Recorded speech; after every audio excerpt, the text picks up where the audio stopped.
Hey friends, let's read Luke chapter 14. Healing of a man on the Sabbath.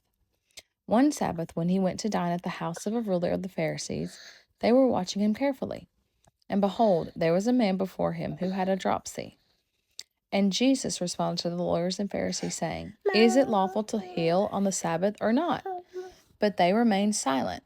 Then he took him and healed him and sent him away. And he said to them, Which of you, having a son or an ox that has fallen into a well on a Sabbath day, will not immediately pull him out? And they could not reply to these things. The parable of the wedding feast. Now he told a parable to those who were invited, when he noticed how they chose the places of honor, saying to them, When you are invited by someone to a wedding feast, do not sit down in a place of honor, lest someone more distinguished than you be invited by him. And he who invited you both will come and say to you, Give your place to this person, and then you will begin with shame to take the lowest place. But when you are invited, go and sit in the lowest place, so that when your host comes, he may say to you, Friend, move up higher. Then you will be honored in the presence of all who sit at the table with you. For everyone who exalts himself will be humbled, and he who humbles himself will be exalted. The parable of the great banquet.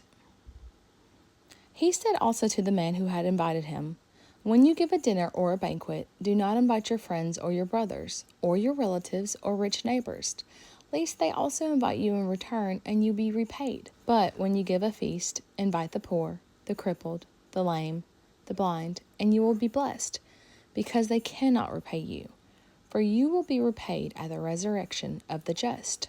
When one of those who reclined at the table with him heard these things, he said to him, Blessed is everyone who will eat bread in the kingdom of God.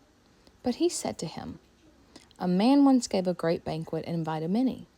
And at the time for the banquet, he sent his servant to say to those who had been invited, Come, for everything is now ready. But they all alike began to make excuses. The first said to him, I have bought a field, and I must go out and see it. Please have me excused. And another said, I have bought 5 yoke of oxen, and I go to examine them. Please have me excused.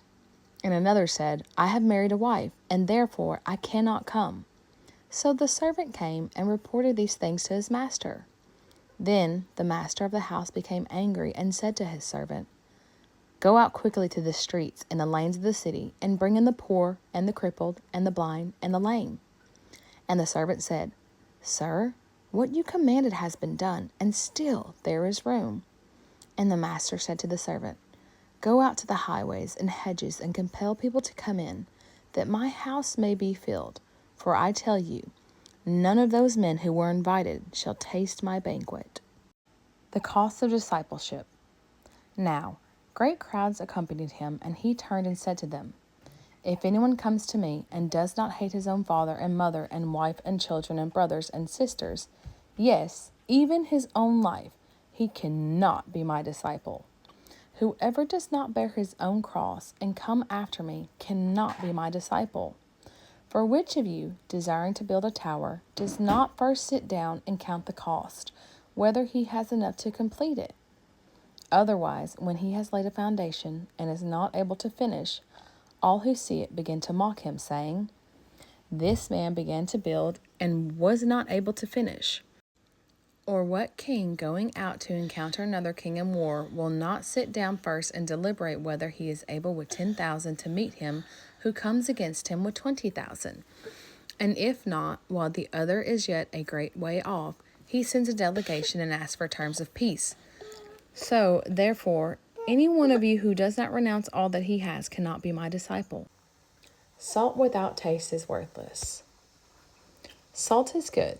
But if salt has lost its taste, how shall its saltiness be restored? It is of no use either for the soil or for the manure pile. It is thrown away. He who has ears to hear, let him hear.